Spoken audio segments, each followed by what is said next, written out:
Hey guys, it's Farmer Brad here, and tonight is Tuesday live stream with Farmer Brad. I just wanted to take this opportunity to get on here and share some exciting news and answer any questions that my subscribers have. So I'll wait a little bit until some more people get here, but not too long ago, I ended up having Farmer Brad branded coffee made. It's currently not available on my website, partly because I use Shopify and it was $25 a month to have coffee on my website drop shipping. And needless to say, I didn't get any orders except my order. So if demand increases down the road, then I may offer it again. But yeah, I think it looks pretty cool. These are whole beans, house blend, and it's medium roast and distributed by Tech Incorporated, Orlando Park, Illinois. So let's go ahead and open these up.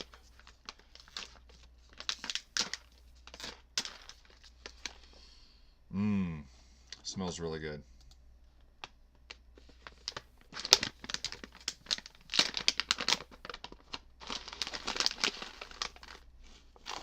Let's see.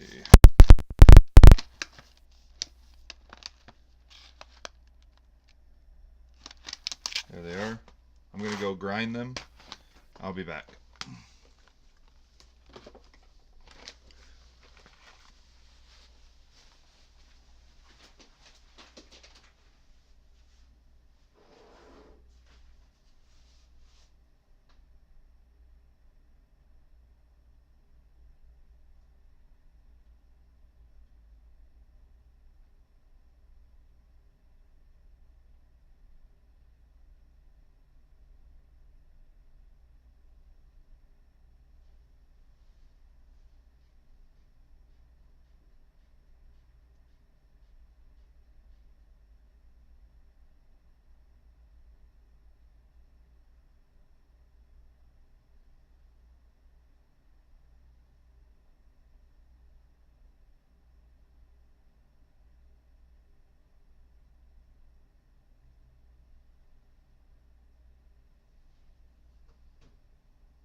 Okay, I'm back. I just was getting the coffee brewing, and I'm not really a coffee drinker. I still have to add a lot of sugar or syrups. How do you guys like your coffee out there?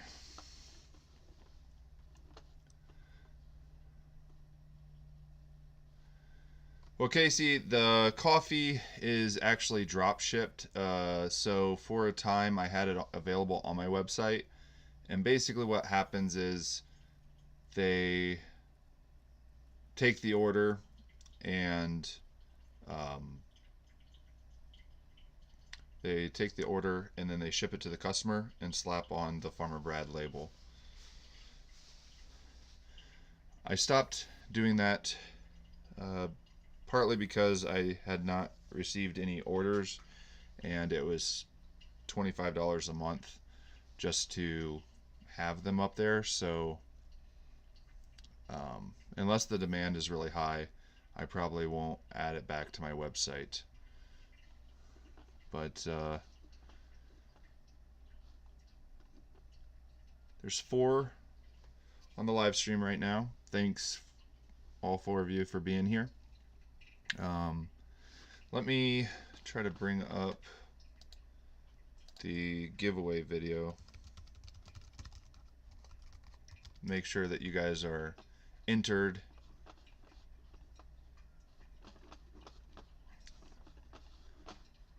Let me find the link.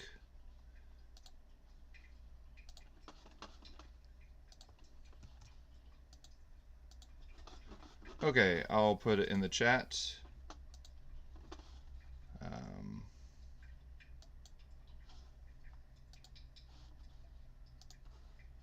Sorry, I'm new to Streamlabs. I'm giving that a try. And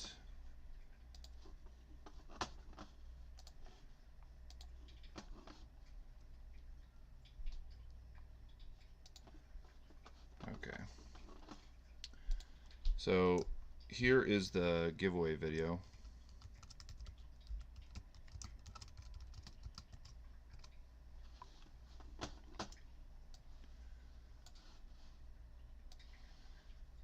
We reached over 1,700 subscribers, and it had been quite a while before I had did any giveaway on our channel. And so let me show you what that giveaway includes.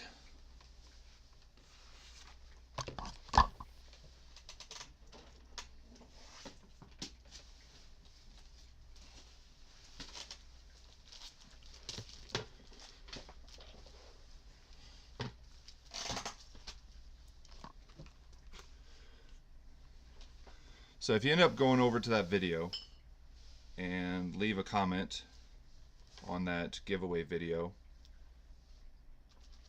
a comment saying that you want to be entered in the contest, and then a title of your favorite Farmer Brad video, and then you're entered, and on November 17th I'll draw the winner. And so the prize is probably the coolest Farmer Brad chicken water that I offer. So this is heated. It uses 60 watts of power in order to keep the bottom heated during the wintertime. You plug it into like a 110 outlet. Now currently I have these zip tied just to keep this cord out of the way, and that is for during the summertime. You can hook it up to a garden hose. So I have the garden hose adapter here, and then it's just reverse osmosis tubing, and you can daisy chain these into the other chicken waters that I have that were produced after the summer of 2018. And inside of here there is a float valve, and so the water refills up, and then when that float stops, the water level stops, and then as the chickens peck on one of 3 water nipples, the water will go back down and the float will allow more water in. So it's a great way to keep your chickens happy, and but I do not recommend hooking it up to a garden hose if you have freezing temperatures. I know technically there is a electric heated garden hose, but if the power goes out or anything goes bad, then you're gonna have a real mess on your hands. Um, but excuse me. And then here is the lid so that the chickens don't roost on it. And then you can add a chain or a rope to suspend it, or you can put it on a cinder block. And that I had typically been selling for $89.99. I dropped the price down to $82.99 for the winter pricing. What I'm doing for the winter pricing is you cover the shipping, and I dropped the price down a little bit to help offset the additional cost of shipping.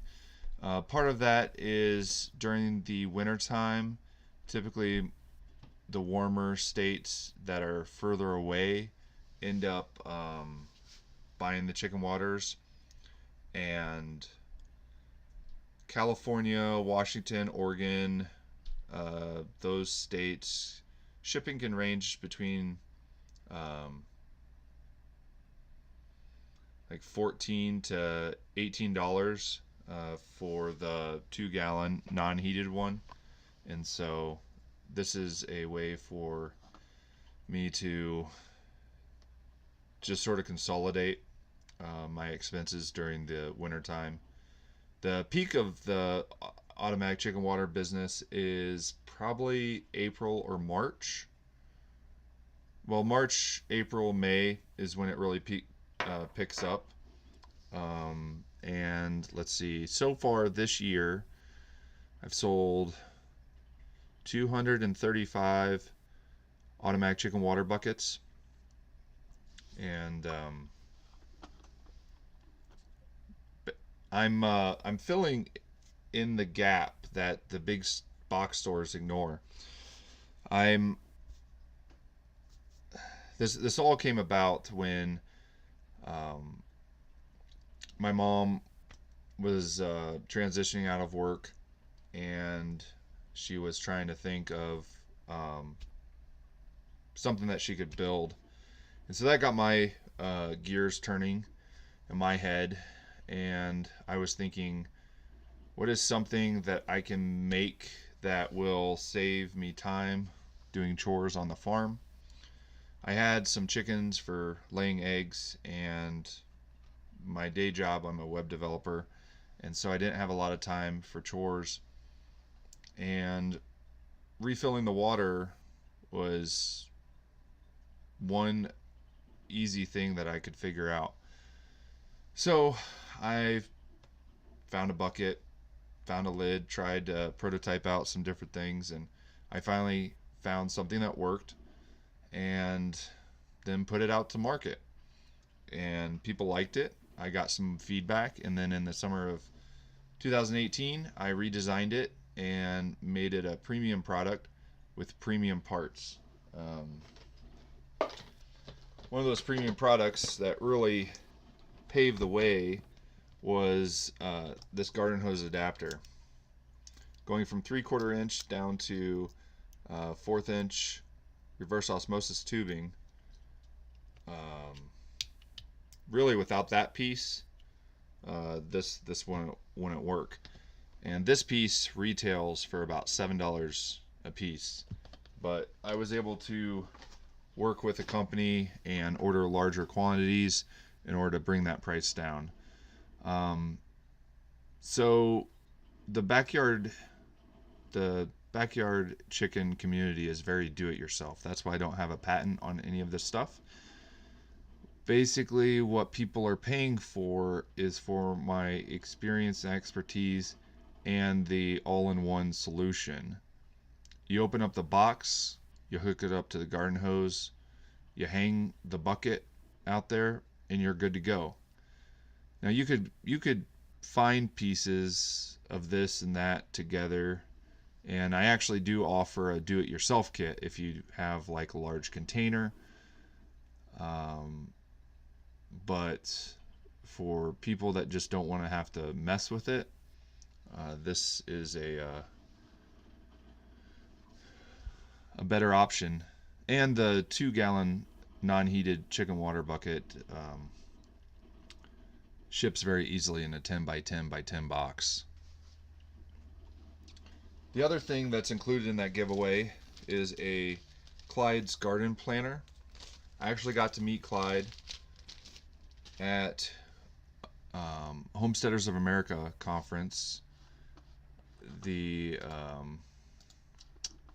this last one was canceled or went virtual, and then it was the 2019 Homesteaders of America conference. I got to meet him there, and this is like a slide ruler, and you can find when you need to plant your start indoors and when you need to start planting your garden for the fall, and just the timing of everything. And so that's a very helpful guide, and if you win it, the giveaway will be done and you should be able to receive it with plenty of time for Christmas if you wanted to re-gift it onto someone else. Or if you don't have chickens but you know someone else that has chickens, you can enter on their behalf. Let's see.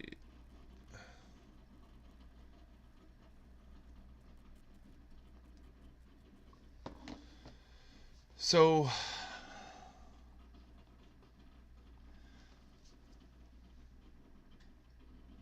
yeah, really the alternative to a heated water system is getting those flexible rubber pans and then just having to break the ice each morning.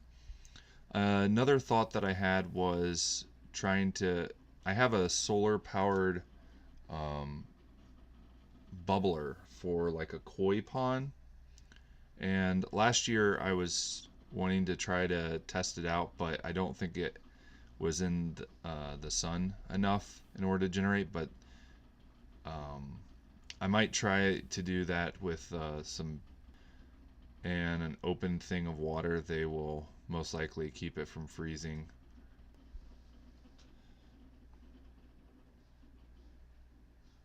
But yeah, with this, so the heated element that I recommend dropping into the 2-gallon non-heated chicken waters is from Tractor Supply.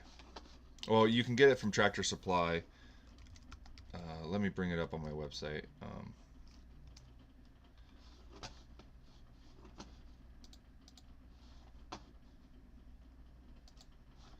gonna look it up. Actually, just go to the home page, go to this one, and then the item should show up down at the bottom. And it's not yet.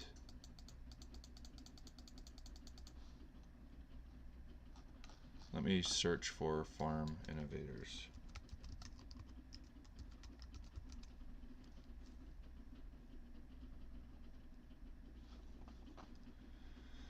Okay, here it is.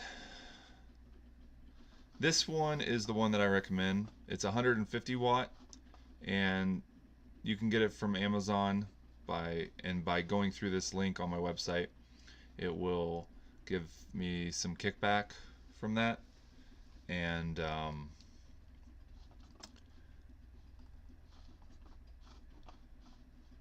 but yeah, there's a removable cap in those buckets that allow you to feed the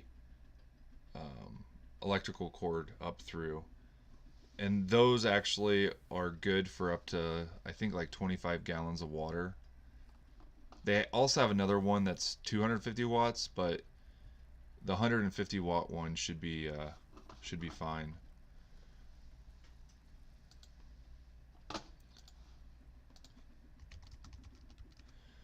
And so what?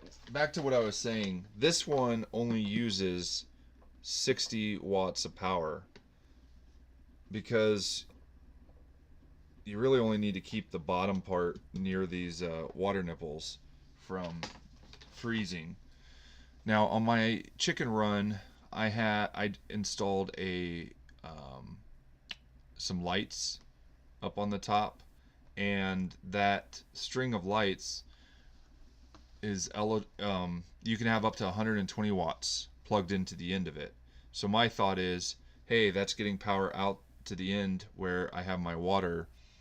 I'll throw one of those at the end, and then I can just manually pour water into it during the winter. Um, but part of that is to buy me some time until I get the mother of all chicken waters back up and running in the barn. So my winter setup is I have an old corn crib in my barn, and that is divided into two sections. One side is for the older birds, and the other side is for all of the younger birds. And I might make a third section in that younger bird section in order to put adolescents and be separate so that they don't get bullied. But with that system, I have an IBC tote that has a pump in it that pumps 1,000 gallons per hour, and then it has this. It actually has this larger heated element there, 1,000 watt deicer in there, and that keeps the water warm, and then the pump makes the water move and it recirculates. So I end up putting water nipples on the PVC, and I learned that you really ideally need to have about 1.5 inch PVC. If you get the really small stuff, there's not enough water moving to keep everything from freezing. So that was one thing I had to adapt. But I don't have that all squared away again. After each year, you have to repair some things, get some things running. Another thought with that, which it ends up relying on smart technology, is putting the IBC tote, which is like a 200 to 300 gallon plastic tank, up in the barn loft. Then I would run PVC over and basically connect up the system. But I would have a solenoid on the IBC tote that would be connected to a Wemo maker, which is a smart IoT Internet of Things device. And that device can take a relay and a sensor. So on the sensor side, when the water is returning, then I would put a flow sensor on there. And then I would only have to put the water pump to where it's basically the water pump would only have to pump up the difference between the water level and the tank. So it actually doesn't have to pump up very high, but that sensor, I would need it to detect if water is not flowing. If water is not flowing, that means I have a leak on the other end, and I would want the solenoid to shut off. And if the solenoid does not shut off, then I have 300 gallons of water pouring out into my chicken area. And you want to have where your chickens are very like dropped, sorry, very very dry. Sorry, my brain crossed wires. I saw some dropped frames, and that's why I said dropped. But I'm going to turn off my Wise cams to see if that helps with any of the bandwidth. Let's see. So turn that off. Turn that off. And that should hopefully help if there's any dropped things. But so I did just want to show you the various chicken waters. So this is the 2-gallon. It automatically refills, and it doesn't need to be a 5-gallon since it refills. But I also have a 4-gallon, and these can also be connected to rainwater catchment systems. And then I have Peterson Chicken Tractor digital plans pre-order. It's pre-order because I'm still editing the build video, and I have the 3D model built in SketchUp, but I need to make the plans based off of the build video, and so I'm still a little delayed, and that's why the price is so low on those. But let's see. Oh, I ended up getting a green stock, which is this over here. I tried to grow something in the garden tower. I did not have success with that. And then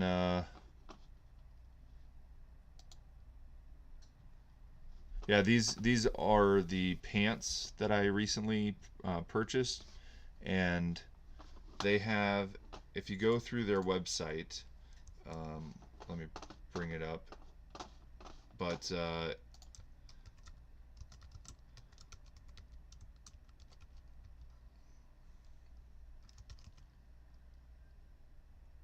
if you go to truework.com, then you can use the promo code FarmerBrad15 to receive 15% off of your order till the end of November. They were nice enough. I'm actually wearing a pair right now. Let's see. So these are the, I don't know what you'd call them. To me, they're kind of like khaki colored or Carhartt colored pants, but I've been very happy with them, and I've been working on trench, digging this trench and other stuff, and they've been very dirty and filthy, and I've been very impressed with how well they clean up. And the other day I thought that I was going to snag them on a nail that was sticking out, and I didn't. Any briars that I get into, I haven't had any issues with that. But let me put the link in for that video, so you can check out and see if you'd want to buy any of those pants, because really it came about, I found out about them just from Google searching, and I was tired of my pants just ripping, and I was getting down to my last pair of pants, and I wanted something to last, so I ended up buying 2 of them. They had a deal, buy one get 30% off, and I got 2 pair, and that should last me the week. And what's really nice too is you throw them in the wash. I actually just air dry them overnight, but they dry really quickly, so it can get you back out and working on any projects you got. I'm gonna go get the coffee. I think it's ready, and then I'll be back. make sure to share this live stream. Let's get some more people here, and then I can get into some of the other announcements and stuff.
Wowzers, that's hot.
Okay, so talked about the giveaway, and that link is in the chat. Make sure to sign up. Let me see how many people have signed up so far.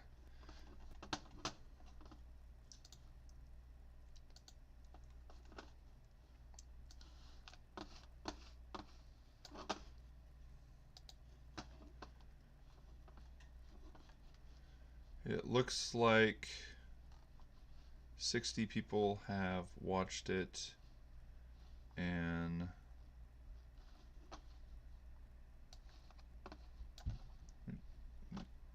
there's been 19 comments. So I would say as of right now, you have pretty good odds of winning it. 1 out of 16.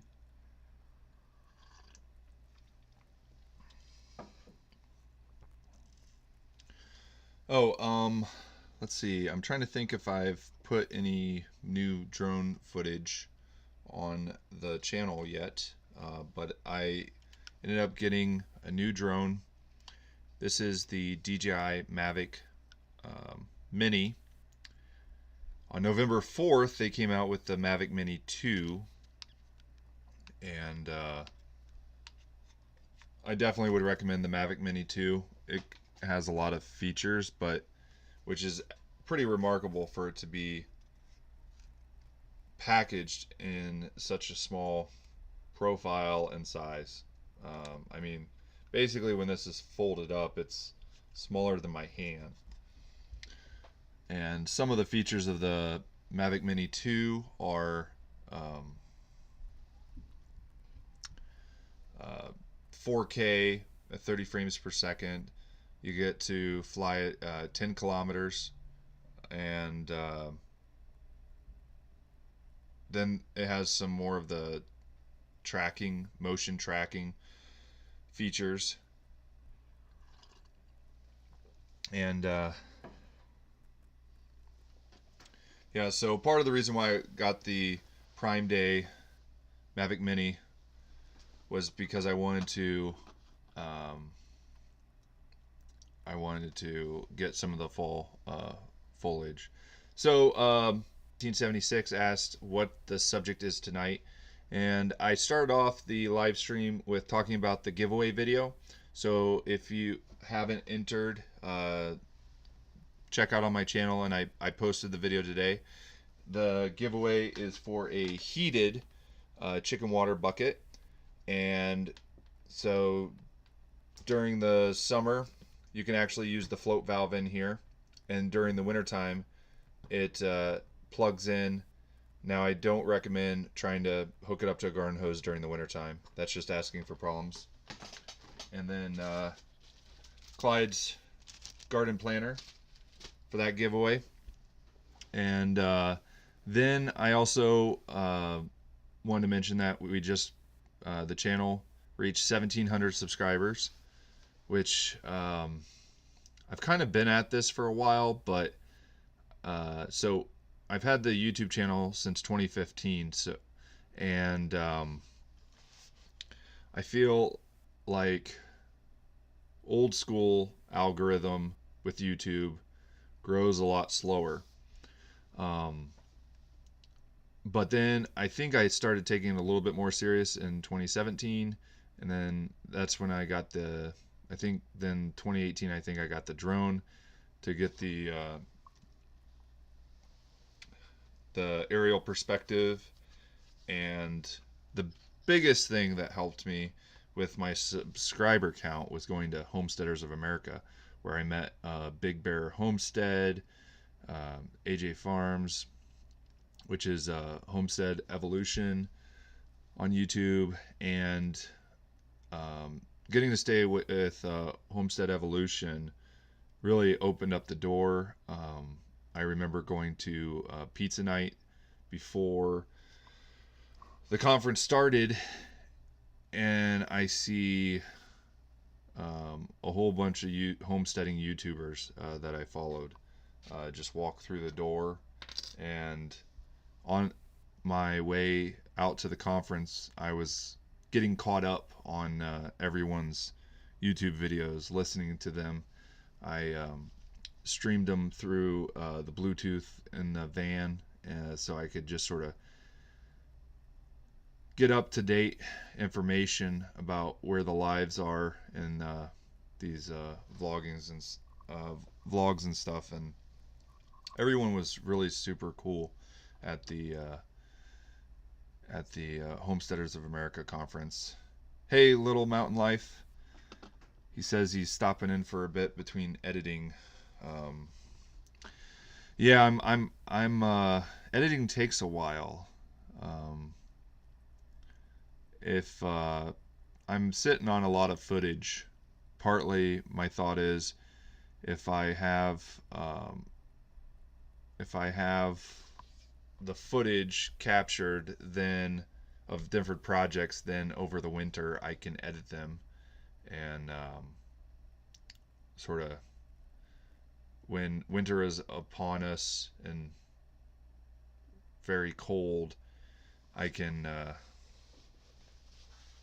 have videos on my channel from warmer days. So Homestead Guy was asking, so how much you're making on YouTube now?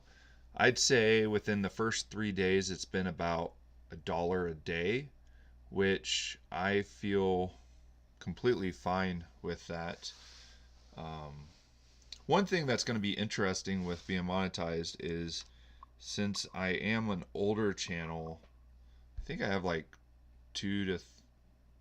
maybe 250 videos on my channel, and so I feel like I have a broader amount of videos that can get traffic. It's funny how the videos you don't think are going to be that big of a hit end up being. So like my most popular video is how I took some 2x4s and I made a chicken run extension.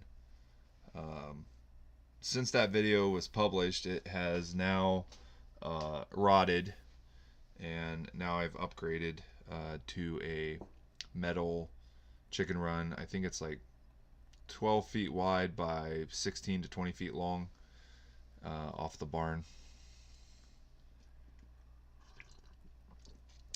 So my thought with editing is if you have a GoPro and you know that you want to capture time lapse, that can save you a lot of time.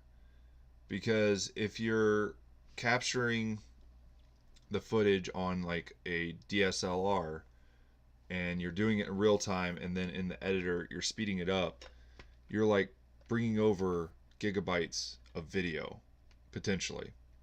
Where here, if you have the GoPro and it's in time lapse mode, then that footage is condensed and you don't really have to think about it.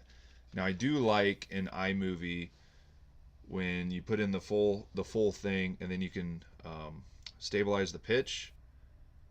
For some shots that makes sense if you want to sort of compress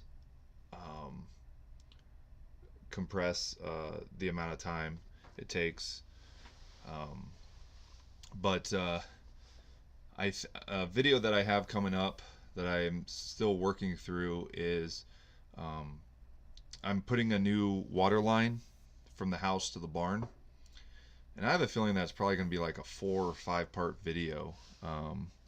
And I edited a little clip where I got the trencher stuck in the trench, and it was within probably the first 25 minutes of the rental, and I was just so worried that I had just thrown away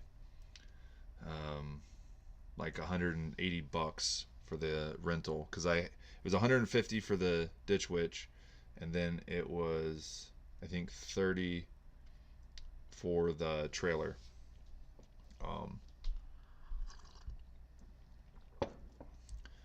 But one positive, well, and then I'm also working on installing a dishwasher. That did not go so well. I have to sort of refocus and attempt another try at it. So I was needing some wins in my corner, and so a one win that I had with the new waterline project was there was a 10-foot piece of galvanized pipe going from the basement to outside, and then from that galvanized pipe it went to 3/4 inch poly pipe. And so my thought was, if I can attach a 1-inch poly pipe that I'm replacing the stuff with, and then somehow pull the galvanized pipe into the basement, that would be awesome, because I did not want to dig underneath sidewalk, and that pipe went underneath the sidewalk and then goes into the house, and it was just like I couldn't really think of any other way of doing it. So I'm giving away some of the video, but I'm not sure when I'll get it posted, so act surprised if you see it. But anyway, I inside the house was the galvanized pipe, and then there was like a 90-degree on it. I ended up taking like a pipe and was just pounding on that 90 degrees like towards me to try to pull that pipe in. Actually, at one time I had my come along, and sometimes you have to talk yourself out of doing certain things, of like, okay, this could cause more damage. So underneath our stairs we have like our emergency tornado shelter, and there's like this little doorway underneath the stairway. I had this really large crowbar, and what I did was I spanned the crowbar over like 3 or 4 studs in that doorway.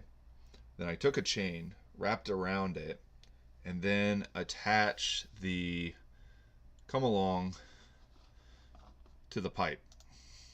And it was getting tighter and tighter, and um, the pipe wasn't budging. And then I was like, okay, I need to stop what I'm doing, or otherwise I'm going to put a big hole in this wall, and it's not going to be good. So then I closed my eyes and focused on my inner Hulk, and that's when I started like pounding the pipe. And then the 90-degree part of the pipe ended up breaking off, and the pipe hit me, and I was like, okay, how am I going to pull this galvanized pipe in there? So I looked at the situation and I tried to figure it out.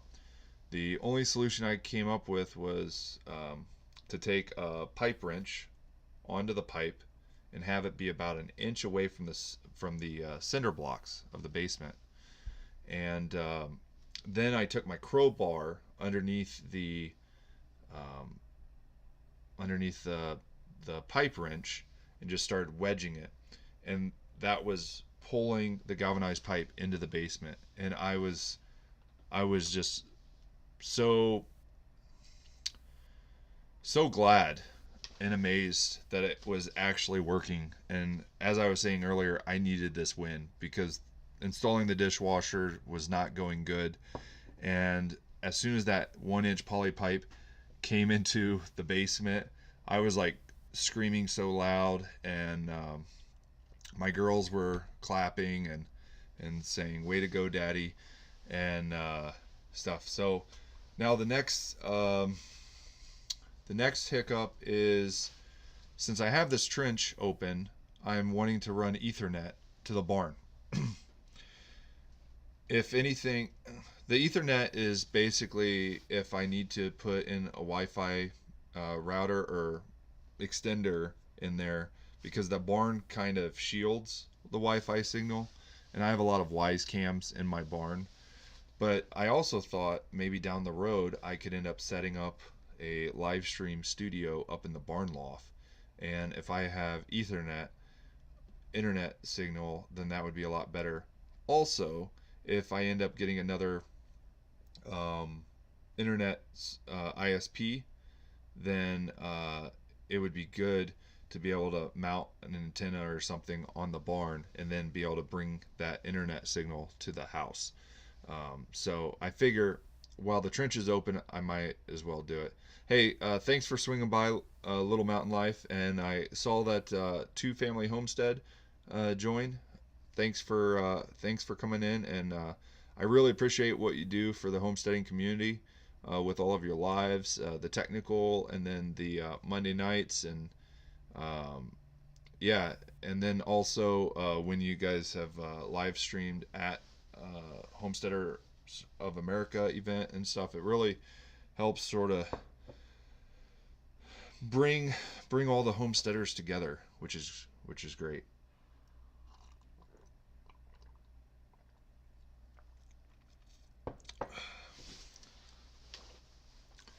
So yeah, the announcements are basically that we're over 1,700 subscribers and that we're monetized, which is great.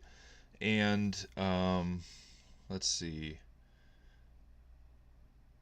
The other concern. So sorry, I say basically a lot. I need to stop saying that. So in other words, the issue I was having in the last week was the number of watch hours was dropping off from day 366, matched about the number of views that I was getting. And I was a little concerned too, because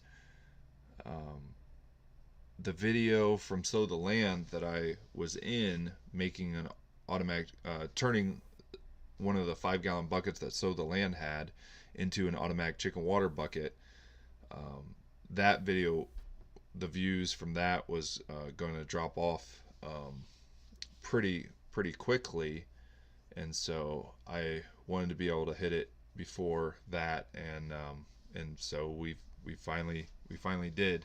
And then I feel like once you become monetized, then YouTube kind of helps promote you a little bit more, and things just sort of start growing.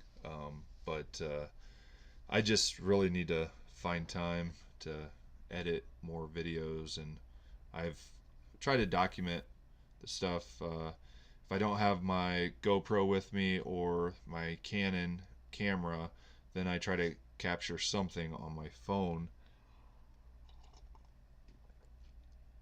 And actually, what I need to do on my phone is I need to create an album that says YouTube. That way I can throw all of those videos into there so that I don't lose those videos, because it could span multiple months. A little clip here, a little clip there, for putting them in the videos. Do you guys have any questions for me before I go on to the next thing to talk about?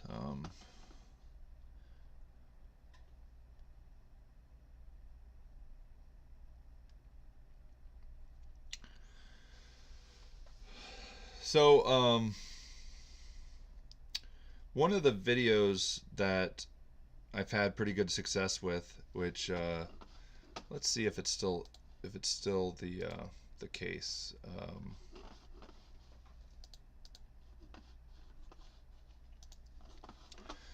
So if you go to google.com, and if you type in 1 hour frozen chicken,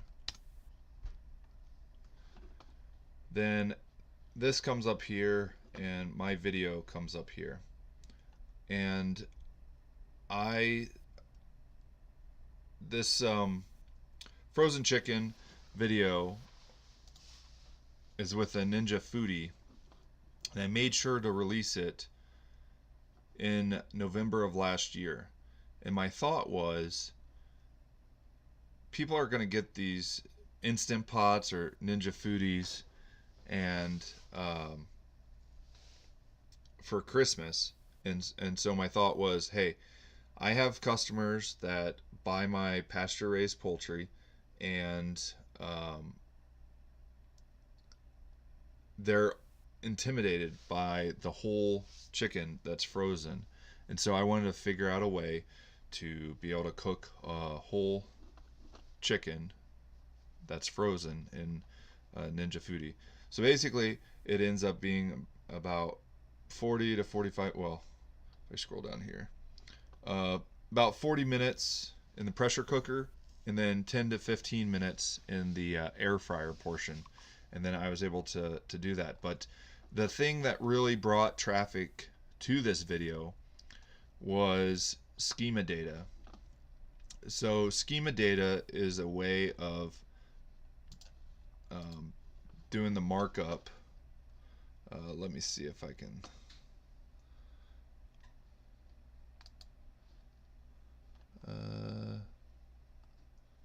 I'm not seeing where the markup is, but you can Google schema data, and what I needed to do was turn the markup on this page into a recipe, so it's super easy for Google to digest it. And so that's why this comes up here as a recipe. Now, I didn't really have a great way of adding a rating. So what I did was, there was this embed code that I was able to find that was able to allow people to rate the thing. And periodically I have to go in and update this number for Google. Let's see if it's 78, 67. So sometimes that ends up lagging. This really brought, I think, about 1,000 visitors to my website each month. So my thought this year is to look into this recipe book from Ninja Foodie, and I want to try to make a video that is the premise is, what is a Thanksgiving dinner for one that you can make in the Ninja Foodie as simply as possible. I was talking with my wife tonight, and she was saying, well, the day prior you could make a dessert in it, and then the day of you could make a Thanksgiving type meal in it. So I'm hoping to make that video in time for Thanksgiving so it can get some good traffic and stuff, especially with COVID and people not being able to be with family. This might be a way for them to have that Thanksgiving type meal, but in lieu of being there in person, because they may have to Zoom into Thanksgiving, which I've like conference called into Christmas when I lived out in California, and it was very depressing. But I don't know. I saw some questions come in here. Let's see. Who's your favorite channel? Let me see.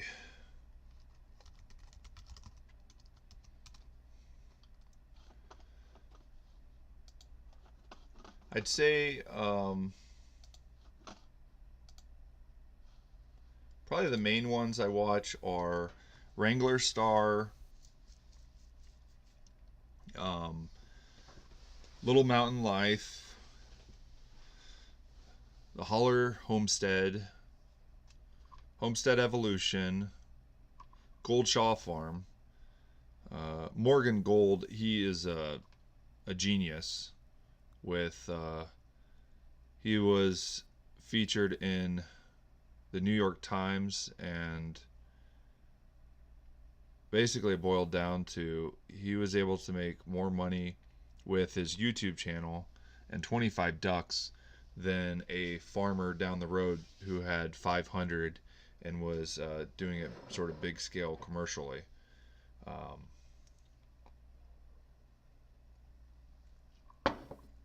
So that is pretty awesome.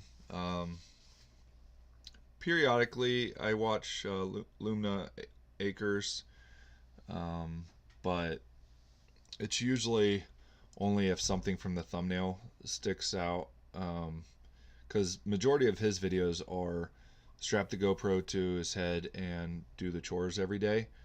But there are some things on his videos that kind of stand out. I definitely watched the one where he accidentally shot himself with a nail gun. That was scary. Let's see. So I'm located in East Central Indiana, and for the last, let's see, 3 years, I've raised pasture poultry in chicken tractors, but I'm taking a break from that for the next 3 years. Now, I may raise some for our family to put in the freezer, but as far as meat birds to sell at the local farmers market, I'm taking a break from that, partly because this whole farming thing is not my main job. I'm a web developer at a higher ed institution, and so I don't have a lot of spare time, and I'm basically waiting until my kids get a little bit older so they can help move a chicken tractor. I mean, that's really what it boils down to.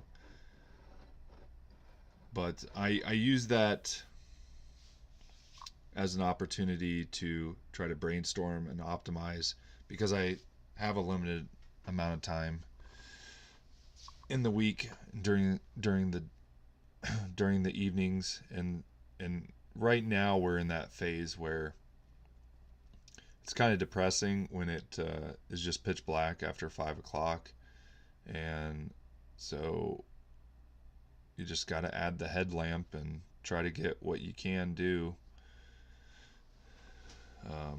in the morning or in the evenings.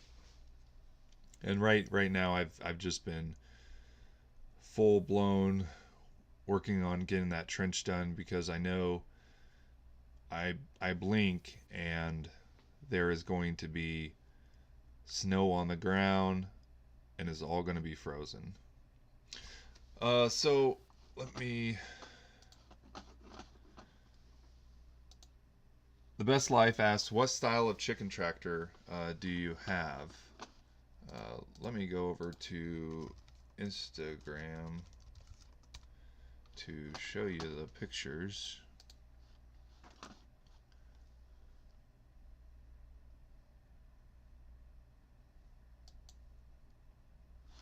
Okay, so let's see. Instagram is pretty much how I tell the farm story. Let's see. Oh, looks like I need to log in.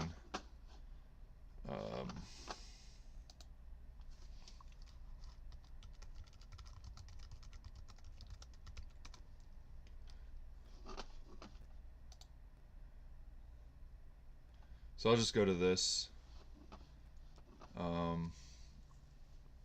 Peterson chicken tractor. I came across this style of chicken tractor for meat birds from a Facebook group called Pastured Poultry.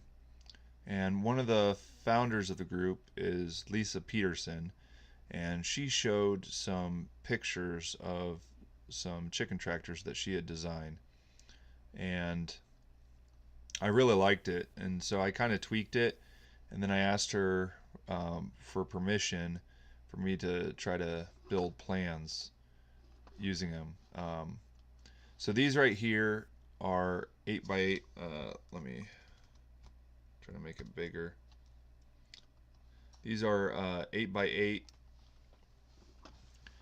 and this portion here is 36 inches tall, and I end up hanging a chicken watering bucket there, automatic, and there. And this flips forward and then locks in place.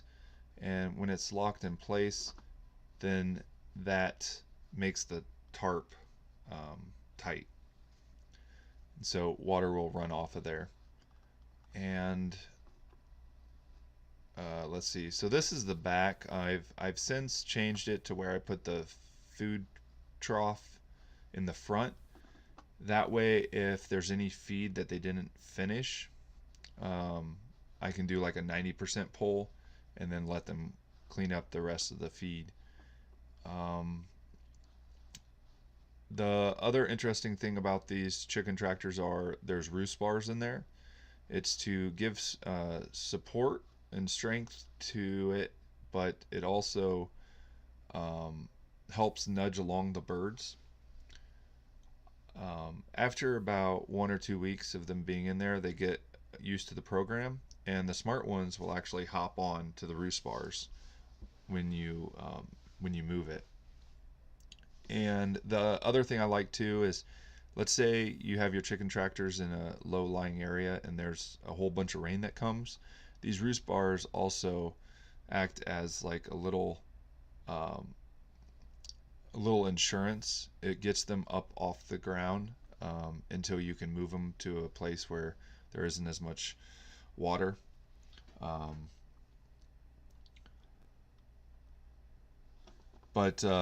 Yeah, so the white tarps help reflect the heat away, and then there's 3 sides that are open.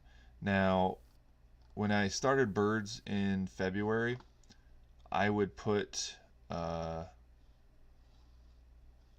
like another board on the side, and that was typically where like the wind would come from. Um, Ideally, I would typically run my chicken tractors heading from west to east, and then this would be facing the west side so that they would be protected. Um, but what I did here was I would daisy chain them, and then over here, so I would have three of them, and then over here I would have a John Siskovich style chicken tractor, and on that chicken tractor I would have a 15-gallon um, water tank that then would feed these other two chicken tractors. So when I was really in the thick of it and really efficient, I could feed and water the three chicken tractors in about 15 minutes. I would move the John Siskovich style chicken tractor, um, and then get it in place. And then while I'm moving and feeding the other chicken tractors, my lawnmower would have a water tank on the back that would then be refilling that water tank that was on the John Siskovich style chicken tractor. And the only reason why the John Siskovich chicken tractor had the water tank on it was because of how it was built. It could handle more of the weight, and that seemed to work. The downside with the John Siskovich chicken tractor is that it costs about $250 to make, and you have to do half lap joints, which are the vein of your existence when you're in the thick of it. With the Peterson chicken tractor, it ranges between about $130 to $150 per chicken tractor, and with it being an 8x8 instead of the John Siskovich chicken tractor being a 5x8, you're able to fit some more chickens in there, which is great. This last year, I had a farmer contact me, and he wanted me to raise some chickens for him so that he could sell it along his grass-fed beef. And so I ended up making a 10x10 version of the Peterson chicken tractor. The only real modification I did was I bent a metal conduit over the middle to help the tarp so it would not sag as much. Um, let's see.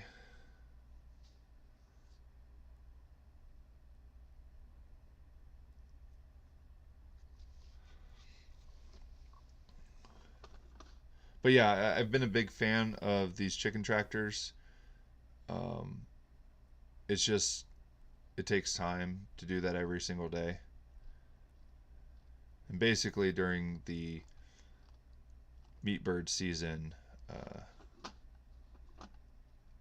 it's very hard to get away on vacation. Actually, when I went to Homesteaders of America, that was the first time I hired someone to do the chores while I was gone.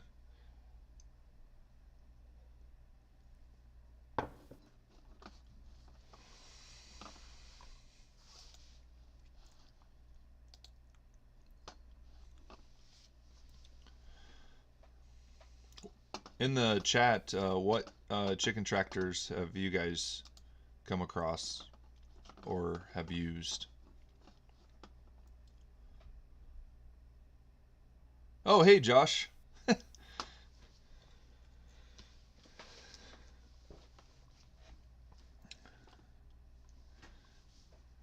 Thanks for joining the live stream.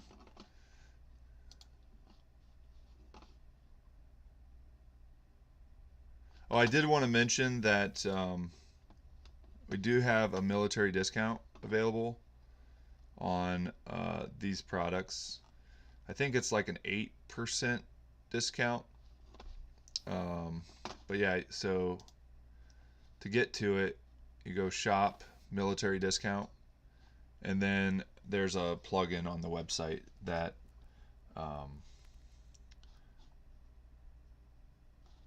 ends up letting you put in your verification information for military, and then it will give you that discount. Let's see.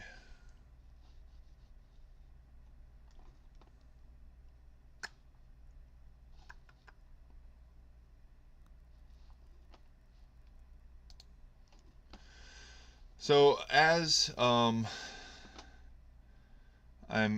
getting out of the pasture poultry for a few years, I'm shifting gears over to becoming a hatchery. And so I have this incubator. There was a COVID relief grant that I was able to use to sort of help with changing the shift or the focus from raising meat birds to incubating and having a hatchery. So the two breeds that I've mainly been focusing on are the um, bantam red cochins, and the Australorps. Now these Australorps, I got the breeding stock from um, Pat Whitaker from North Carolina, and she really focuses on production over show quality birds. Um, with COVID and hatcheries supply demand being huge, I wanted to work on a breed that, you know, if you need to have the meat, you just process the roosters, and if you want the eggs, you have the hens for the eggs. And so I wanted that flexibility, and the Australorps, um, I can really tell a difference between these and what you would get at Tractor Supply. Um, the two roosters that I'm mainly using for breeding, they're ginormous. I call them Goliath and Samson, and they're huge. But yeah, these birds are great. I ended up processing a couple of the roosters and easily was able to get 4.5 pounds off of them, which is great for it not being a typical meat bird. So the next step in becoming a hatchery is becoming MPIP certified. Now it's a volunteer uh, certification, but some states you need it in order to be able to ship baby chicks there. The idea is that once I get the MPIP certification, then I can ship baby chicks through the mail, similar to like what other hatcheries do. Um, but I've contacted the people in our area, and it seems like they have trouble getting the testing supplies and stuff. So I'm not sure when that will be able to happen. And so I'm on hold right now of incubating any more chicks because I have a limited amount of space for the winter. And so my backup plan is to take some of the Australorps to a livestock auction and being able to sell them that way. And I also am offering hatching services.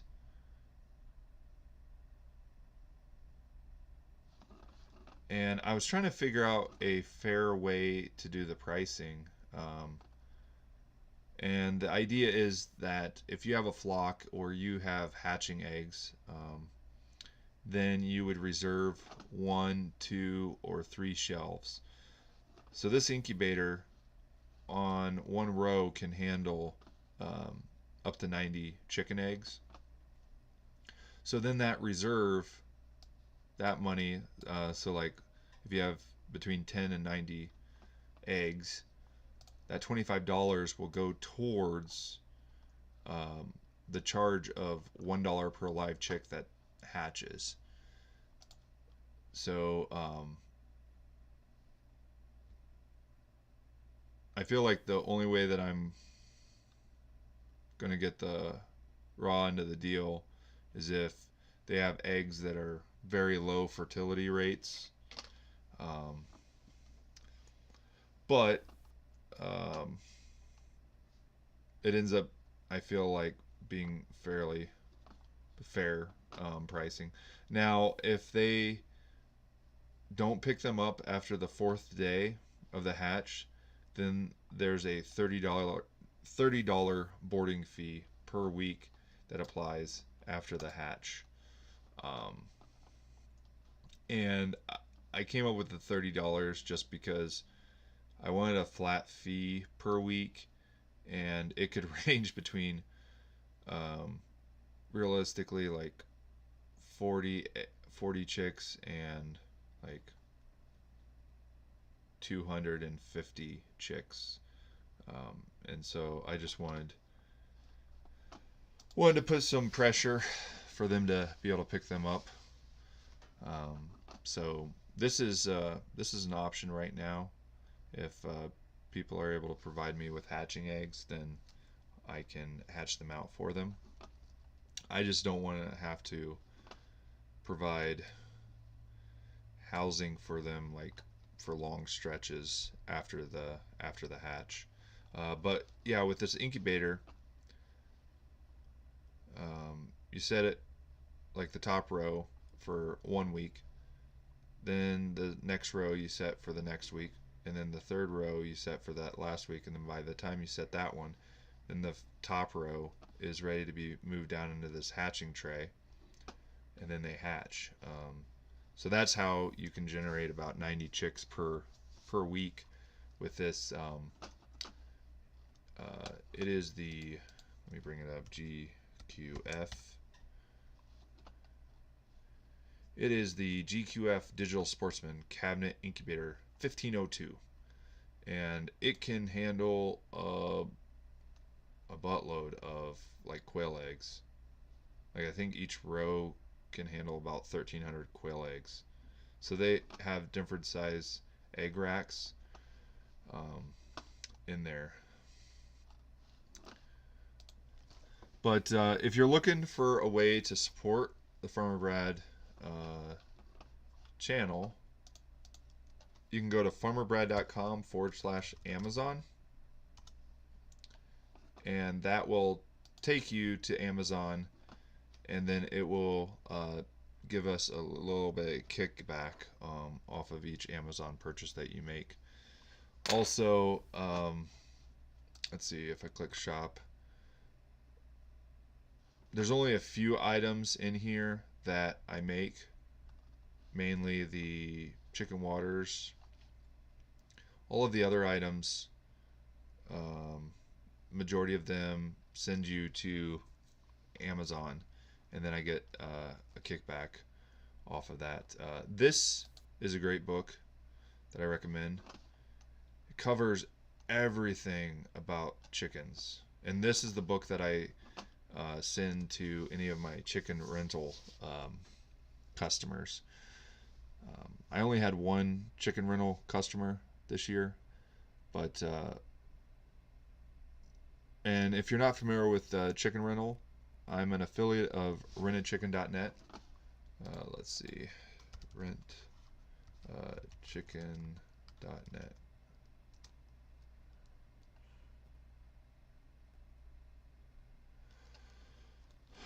So this is a national website that connects people with chicken rental suppliers. So I am the supplier for Indiana, Central and Southern Indiana. So then if they go here, then they're able to contact me, and this is the rental coop that I have. What I'm planning on doing next year is I have a whole bunch of bantam red cochins, which are these cute little chickens, and I thought that they would be great. Um, they would be a great match for senior citizens. Um, and my thought too is, yeah, here they are. Oh, here they are. But my thought is that I could pair them up with senior citizens, and senior citizens may not need full-size eggs for their meal, and the hens are very friendly, very therapeutic, and the bantam hens also wouldn't require large coops for me to build, and so I could maybe make the rental packages more affordable for senior citizens in our area. And here's another picture of them, and they're very broody. So I had a mother hen sit on 11 eggs, and she hatched them all out, which was quite amazing. Here is the chicken run that I was talking about, the metal one. It now has a tarp over the roof. Yeah, here we go. That's a billboard tarp that I got from Porter Advertising for 20 bucks. And so it covers that, and then here is some lights that are hanging in order to brighten it up.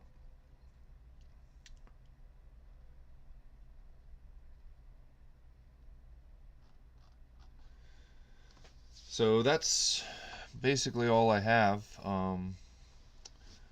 Hope you enjoyed this live stream, and I wanted to thank everyone for the opportunity to share my story with you through these different videos, and thank you to the over 1,700 subscribers that have subscribed to the Farmer Bread YouTube channel. So until next time, hope you all have a great evening and stay safe out there. And check out farmerbrad.com, where you can buy an automatic chicken water bucket. Make sure to go over to one of my latest videos and enter the giveaway. The winner will be drawn on November 17th of 2020. So make sure to get signed up before then, and you might win a heated chicken water from Farmer Brad.